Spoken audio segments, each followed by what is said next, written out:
अल्लाह ताला ने दुनिया क्यों बनाया, दुनिया बनाने का मकसद क्या है, और जब बनाया तो फिर दुनिया को वो फना क्यों करेगा। उसने ये ऐलान कर दिया है, कुल्लु मन अलैहा फान व यबका वजहु रब्बिका जुल जलाली वल इकराम, कि अल्लाह के सिवा सब फना हो जाएंगे। अल्लाह ने कायनात बनाई, कितनी अजीम कायनात है। एक बच्चा घरौंदा बनाता है, अगर आप घरौंदा समझते हैं, बच्चे जब मिट्टी से खेलते हैं बारिश के दिनों में तो कीचड़ से घरौंदा बनाते हैं। घरौंदा अपने हाथ से बनाता है, उसको नहीं तोड़ता। तो अल्लाह तबारक व तआला ने इतनी बड़ी मखलूक बनाई, कितनी खूबसूरत मखलूक, इतनी हसीन मखलूक, चार चार कस्में उठाकर जिसके हुस्न को बयान किया।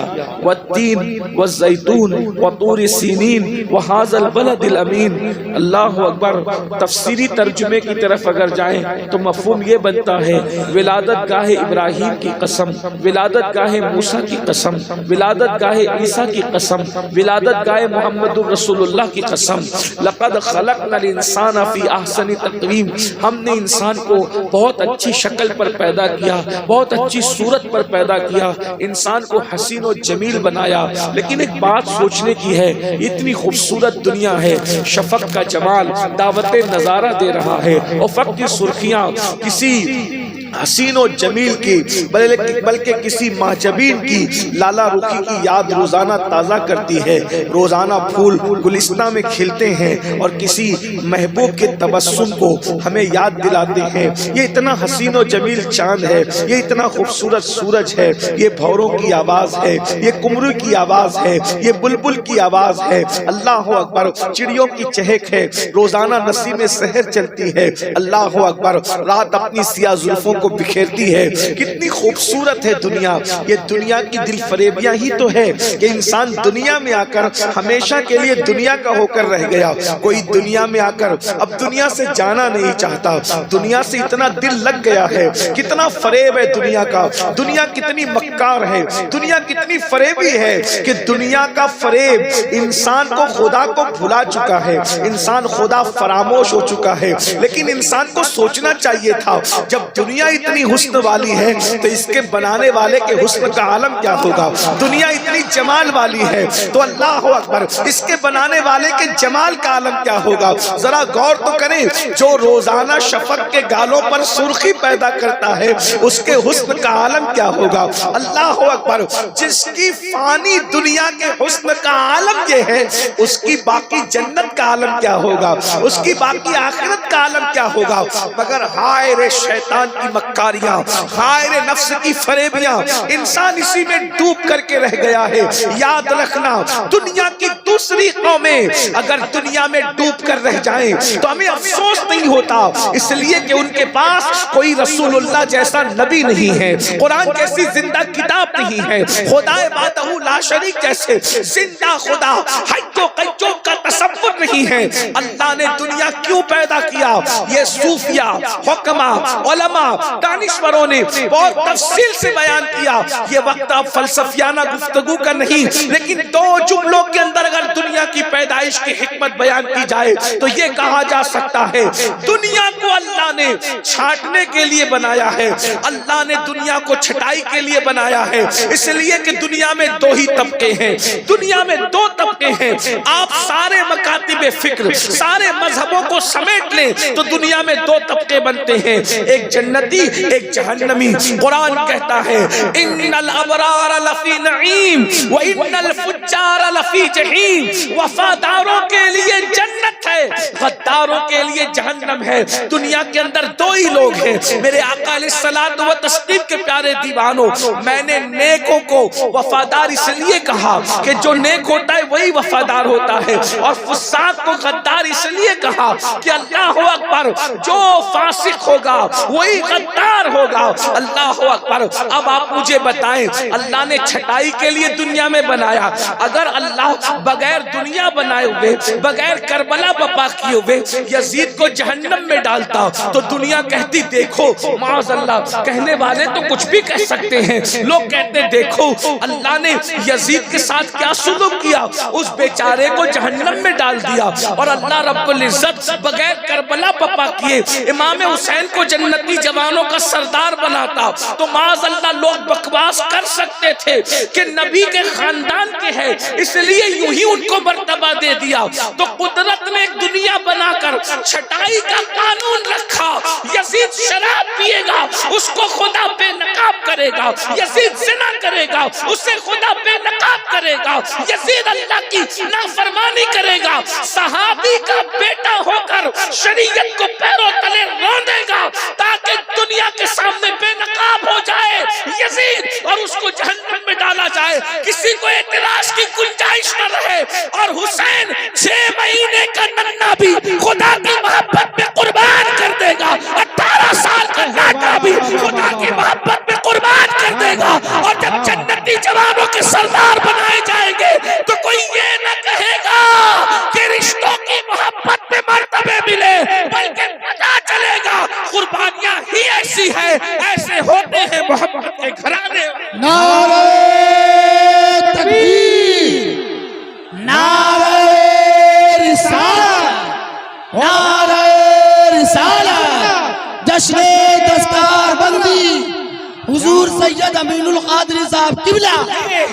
ये दुनिया छटाई के लिए है, अल्लाह ने दुनिया को छाटने के लिए बनाया। इसीलिए अल्लाह इरशाद फरमाता है मकसद को, दुनिया के बनाने के मकसद को, मौत और हयात के फलसफे को इरशाद होता है अल्लज़ी खलक़ल मौत वल हयात लियब्लुवकुम अय्युकुम अहसनु अमला। हमने जिंदगी और मौत को, बल्कि मौत और जिंदगी को इसलिए पैदा किया है, हमने मौत और जिंदगी को इसलिए पैदा किया है, जिंदगी और मौत को इसलिए बनाया है ताकि हम जांचें, हम तुम्हें आजमाएं कि कौन थोड़ी सी जिंदगी को पाकर अच्छा अमल करता है। अमल हसन नहीं, बल्कि कुरान कहता है अहसन। अल्लाह अकबर। एक तो हसन है, अमल हसन है, और एक तो अहसन है। हसन यानी अच्छा और अहसन यानी और अच्छा, सबसे अच्छा। अल्लाह अकबर। ये दुनिया छटाई के लिए है। अगर आप इस जो है वो गुमान में है कि ये दुनिया सब कुछ है तो याद रखना बड़े बड़े बादशाह दुनिया से चले गए, बड़े बड़े ताजदार दुनिया से चले गए, बड़े बड़े मालदार दुनिया से चले गए। हमसे पहले इस दुनिया में हमारे बाप दादा रहते थे, उनसे पहले उनके बाप दादा रहते थे, उनसे पहले उनके बाप दादा रहते थे। तुम देख रहे हो, अल्लाह अकबर। तुम में से कितने लोग हैं जो बता सकते हैं कि तुम्हारे 8वें नंबर का दादा जो 400 साल पहले दुनिया में था, उसकी कब्र कहाँ है? आप जरा गौर कीजिए, बहुत तवज्जो से सुनने की। मैंने फिर कहा तकरीर का वक्त नहीं, सिर्फ दिल का दर्द रखना है, थोड़ी देर, वो भी ज्यादा देर नहीं। मैं अपने जवानों से मुखातिब होकर के पूछना चाहता हूँ, 400 साल पहले जो 8वें नंबर का आपका दादा था, उसकी कब्र कहाँ है? अगर वो गांव का चौधरी था तो मुझे बताओ, अगर वो मालदार थे तो मुझे बताओ, अगर वो बादशाह भी होंगे तो मुझे बताओ। आपसे पूछना चाहता हूँ, कहाँ है मुगलों की कब्र जिन्होंने हिंदुस्तान की सरजमीन पर कमोबेश जो है कई सदियों तक के हुकूमत की है? उनकी कब्रें कहाँ है? और अगर कब्र है तो मुझे ये बताओ, उनकी कब्र पर फातिहा कितने लोग पढ़ते हैं? अभी मैं कोई तहकीकी बात मुगलों के हवाले से नहीं कह रहा हूँ, सिर्फ इस एतबार से मुगलों को पेश कर रहा हूँ कि वो दुनिया के बादशाह थे। रही बात उलमा की जो तहकीक है, अभी उसको आपके सामने नहीं रखता। आप ताजमहल जाते हैं, ताजमहल जाते हैं, जाने के बाद ताजमहल के अंदर 2 कब्रें मौजूद हैं, एक तो मुमताज बेगम की कब्र है, एक तो शाहजहां की कब्र है। आपसे पूछता हूँ, आप भी ताजमहल कई मर्तबा गए होंगे, मैं भी 2 मर्तबा गया हूँ, इसलिए कि हम लोग दकियानुसी ख्याल के लोग नहीं हैं, हम तो सैर व तफरीह के आदी लोग हैं। उसकी वजह यह है, इस्लाम जितने इंजॉय की इजाजत देता है, इतने इंजॉय की इजाजत कोई मजहब नहीं देता। लोगों के यहाँ धार्मिक बनना हो तो निकाह न करो, और हमारे यहाँ धार्मिक बनने के लिए निकाह की बड़ी फजीलत है, निकाह मुस्तकिल इबादत है।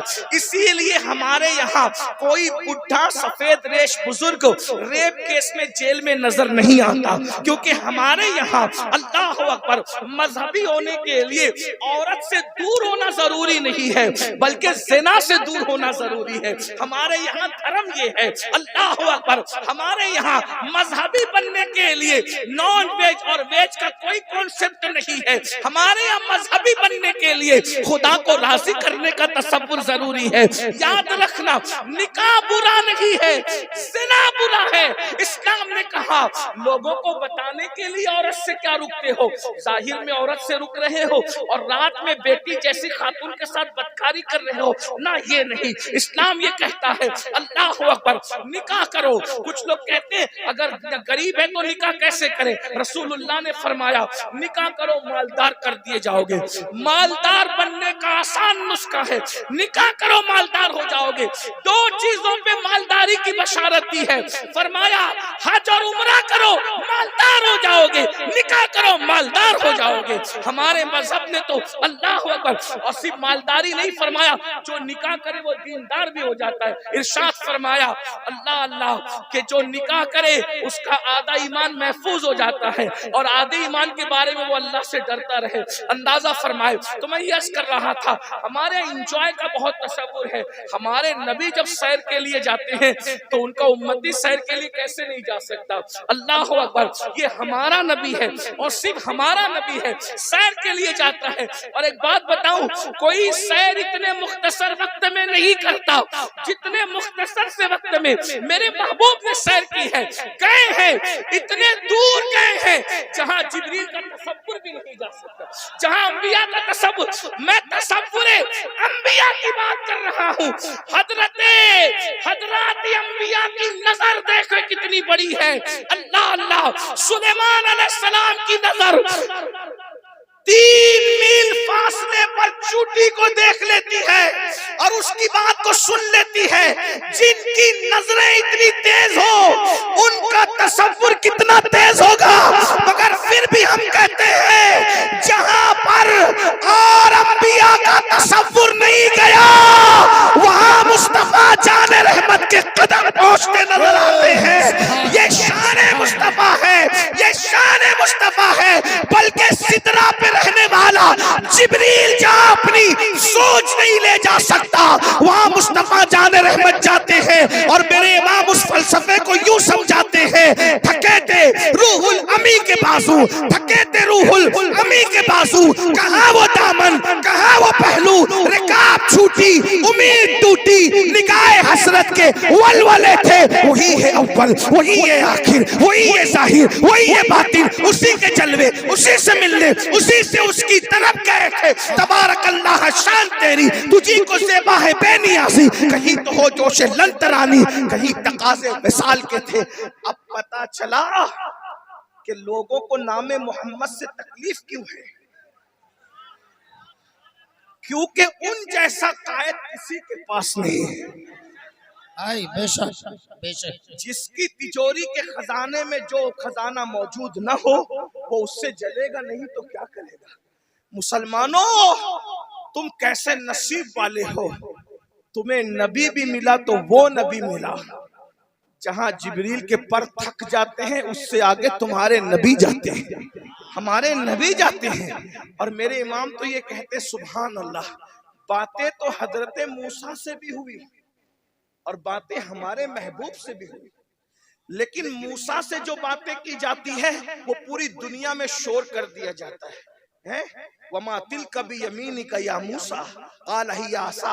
और आखिर में सूरह ताहा की जो आयतें हैं सब बताया जा रहा है, ये पूछा, ये जवाब, ये पूछा, लेकिन महबूब से जो बातें की वो जिब्रील को भी ना बताई। अब मेरा बरेली का कलंदर किस तरीके के बात करता है जरा अंदाजा करें। बरेली का कलंदर यूं गुनगुनाता है, गुंज जो चटके थे माँ औहा दना के बाग में, गुंज जो चटके थे माँ औहा दना के बाग में, बुलबुले सिदरा तक उसकी बू से भी महरम नहीं।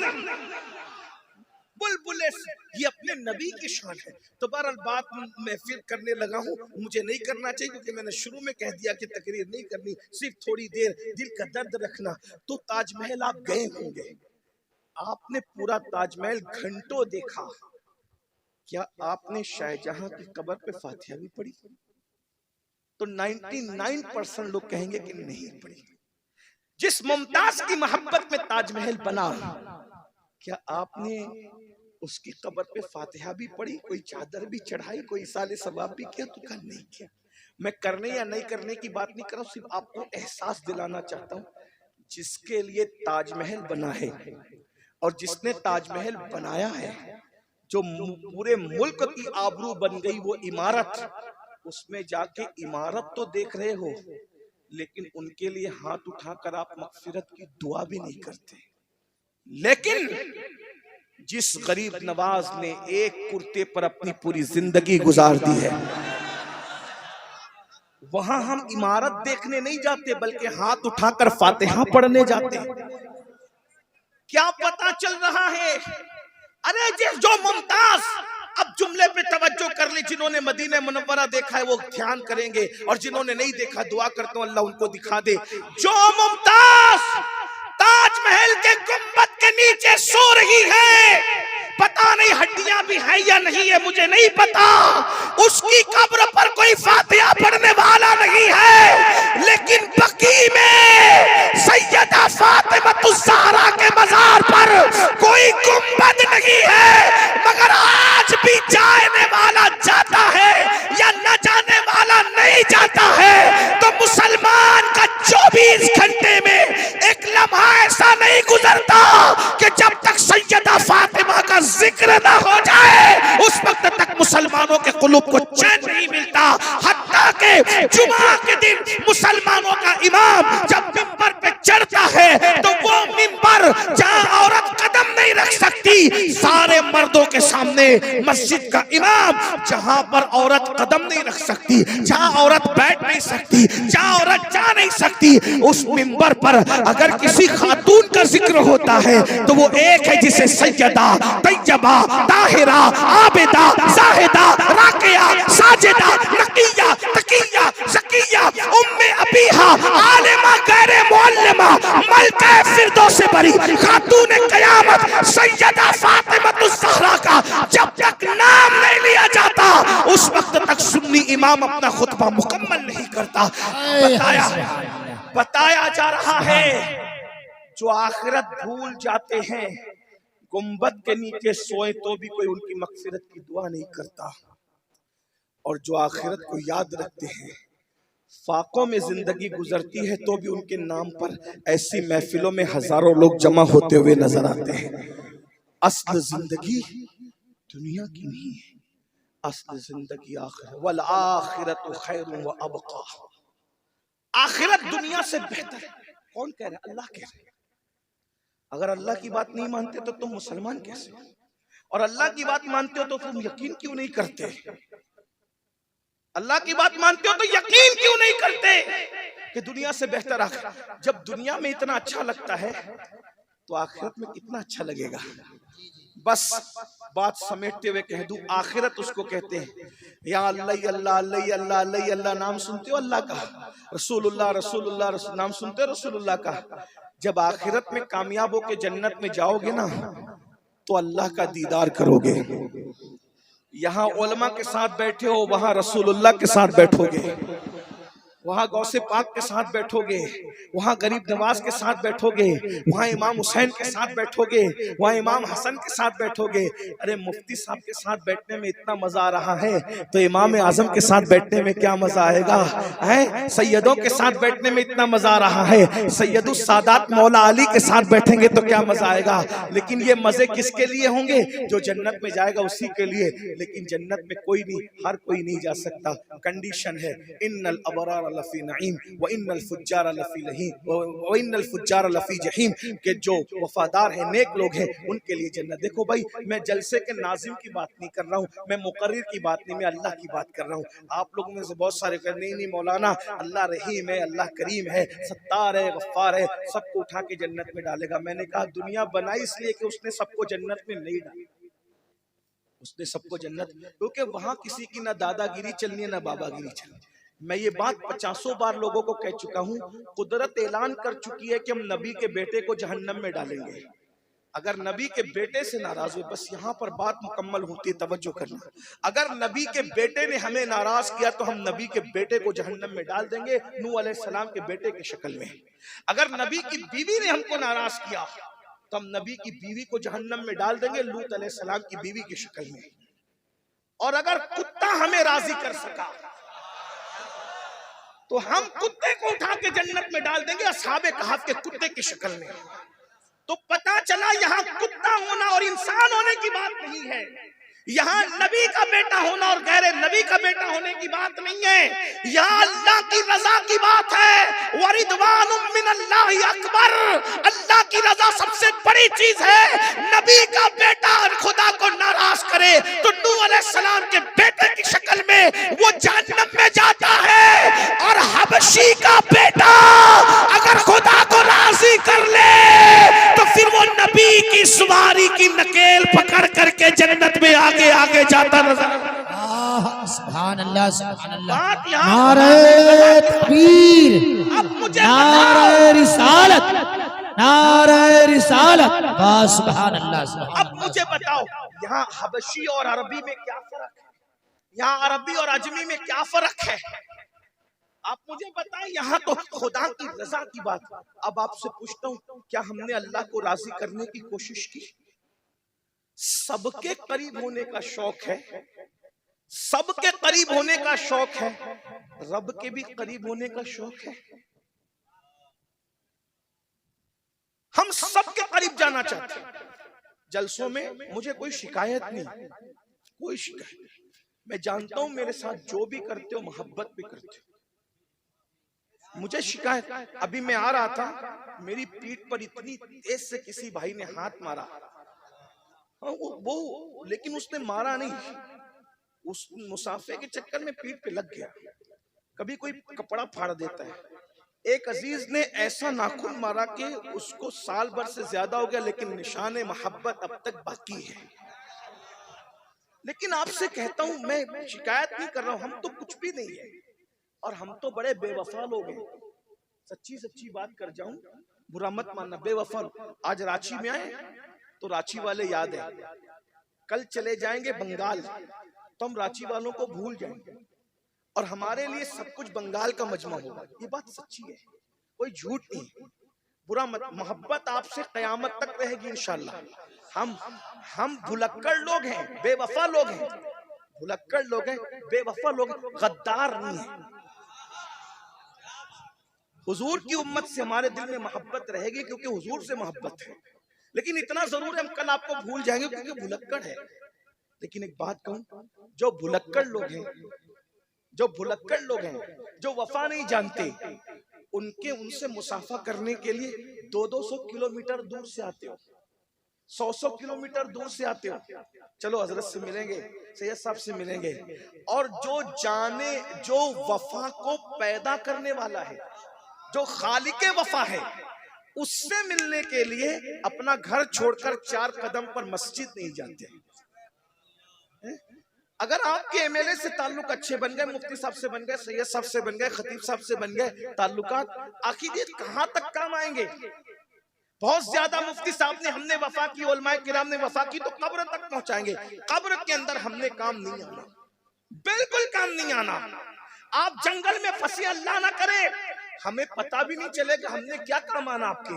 लेकिन वो अल्लाह जो हमारी शहरत से ज्यादा करीब है, जंगल में है तो साथ है, पहाड़ों में है तो साथ है, खुशियों में है तो साथ है।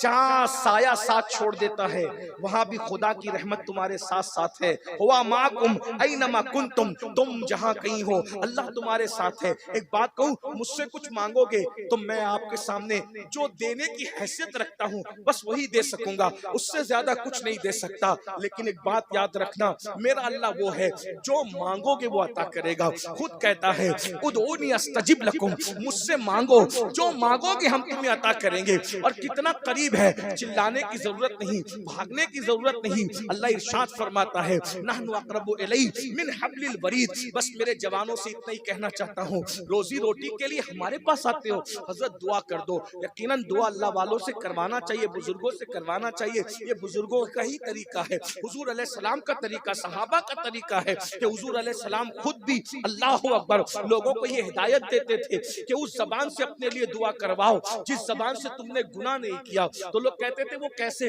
वो जबान कहां से लाए? तो फरमाते थे तुम्हारी जबान से समझ लो, समझाने के लिए, अब्दुल्ला की जबान से अब्दुल रहमान ने गुनाह नहीं किया, अब्दुल रहमान की जबान से अब्दुल सलाम ने गुनाह नहीं किया। या यूं कह ले कि मेरी जबान से आपने गुनाह नहीं किया और आपकी जबान से मैंने गुनाह नहीं किया, तो मेरी जबान आपके हक में जो दुआ करेगी ये बेगुनाह जबान दुआ करेगी, तो आपके हक में वो दुआ मकबूल कबूल होगी। और आप मेरे हक में जो दुआ करेंगे तो मेरे हक में ये जो दुआ है, मैंने उस जबान से गुनाह नहीं किया तो बेगुनाह जबान दुआ करेगी तो मेरे हक में आपकी दुआ कबूल होगी। बल्कि आका फरमाते हैं एक मोमिन दूसरे मोमिन के पीठ पीछे जब दुआ करता है तो उसकी दुआ को वो मकाम दिया जाता है जैसे हाजी को अरफात की मैदान में जो हाजी की दुआ का मकाम है वो मकाम अल्लाह गैर मोमिन के पीठ पीछे दुआ करने वाले की दुआ को मकाम अता फरमाता है। लेकिन एक बात कहता हूँ मेरे भाई, हम दुआ कर सकते हैं, उससे ज्यादा कुछ नहीं दे सकते, लेकिन अल्लाह वो है, तुम रोजी मांगोगे वो तुम्हें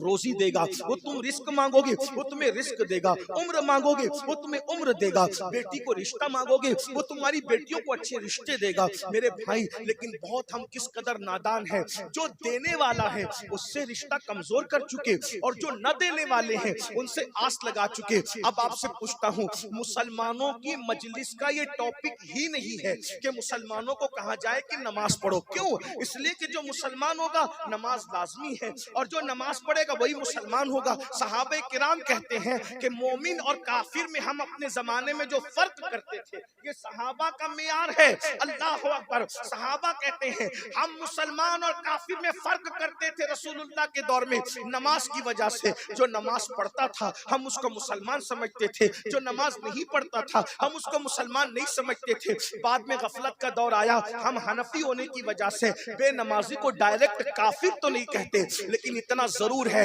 मेरे भाई, हजरत फारूक आजम ने फतवा दिया बेनमाजी काफिर है, अब्दुल्ला इब्ने मसूद ने फतवा दिया बेनमाजी काफिर है, हजरत अता ने फतवा दिया बेनमाजी काफिर है। यहाँ तक बयान किया गया 100 से ज्यादा सहाबा का फतवा है कि बेनमाजी काफिर है। हम उसकी तावील करते हनफी होने की वजह से। लेकिन मुझे बताओ, नमाजों में सुस्ती करने वालों, नमाजों में गफलत करने वालों, तुम कहते हो क़यामत के दिन हुजूर हाथ पकड़ के जन्नत में ले जाएंगे। मेरा ईमान है शफाअती लि अहलिल कबाइर मिन उम्मती। लेकिन आपसे पूछना चाहता हूँ, अल्लाह अकबर, अगर हजरत फारूक आजम के फतवे के मुताबिक क़यामत में फैसला किया गया, फारूक आजम के फैसले फतवे के मुताबिक अगर फैसला हुआ तो आप किस सफ में खड़े होंगे? पूछो उलमा से। मैं तो बस इतना कहता हूँ, कादरी बन गए, चिश्ती बन गए, नक्शबंदी बन गए, सोहरवर्दी बन गए, रजवी अशरफी सब बन गए, क्या मुसलमान भी बने? हम जैसा मुसलमान बनाने के लिए हुजूर आए थे हम वैसे मुसलमान बने? जो मुसलमान होगा वही कादरी हो सकता है, गैर मुस्लिम कादरी नहीं हो सकता। जो मुसलमान होगा वही रजवी हो सकता है, गैर मुस्लिम रजवी नहीं हो सकता। तो पहले तो मुसलमान बनो। और अल्लाह के रसूल अलैहिस्सलाम फरमा रहे, मैं बेनमाजी को फिर कह रहा हूँ, वजात के साथ काफिर नहीं मानता, मगर अल्लाह के रसूल फरमाते जिसकी नमाज नहीं है उसका कोई दीन नहीं। जिसकी नमाज नहीं है उसका कोई दीन नहीं है। दीन कहाँ है? जुमा की 2 रकअत नमाज पढ़ना भी हमें बार पड़ता है। किस मुंह से हम कहते हैं कि हम हुजूर के आशिक हैं, हम मोमिन हैं? जो कौम अल्लाह के रसूल की मोहब्बत में 10 मिनट का वक्त ना निकाल सके, अगर किसी को जलाने के लिए कह रहे हो कि हम हुजूर से मोहब्बत करते हैं तो तुम जानो, तुम्हारा काम जानो। और अगर वाकई हुजूर से इश्क करते हो तो उशाक तो ऐसे नहीं होते। हमने तो आशिक देखा मदीने मुनव्वरा में पहली रात की दुल्हन छोड़कर सर कटाने के लिए हुजूर के फरमान पर मैदान में आ गए, और हम लोग नींद छोड़कर सर झुकाने के लिए मस्जिद में आने तैयार नहीं है। ये जो आज मुसलमानों के जलसों में हजारों की पब्लिक है, जिस पर मुकर्रिर भी खुश है, नाजिम भी खुश है और इंतजामिया भी खुश है, जब आप हदीस में देखेंगे तो ये क़यामत की निशानियों में से निशान। अल्लाह के रसूल अलैहिस्सलाम फरमाते करीब क़यामत लोग दीन सुनने जमा होंगे, दीन पर अमल करने जमा नहीं होंगे। दीन सुनना पसंद, हमें खुशी है, अच्छा है, आप ज्यादा की तादाद में सुन रहे हो, अल्लाह आपकी हमारी इस्लाह करे। और आपसे बुरे हम हैं, आप हमसे अच्छे हो। लेकिन आपसे कहना चाहता हूँ कि आप मुझे बताएं, हमें डर नहीं लगता? जल्दी जल्दी 2-3 बातें। जन्नत मिलनी कब है? जन्नत मिलनी कब?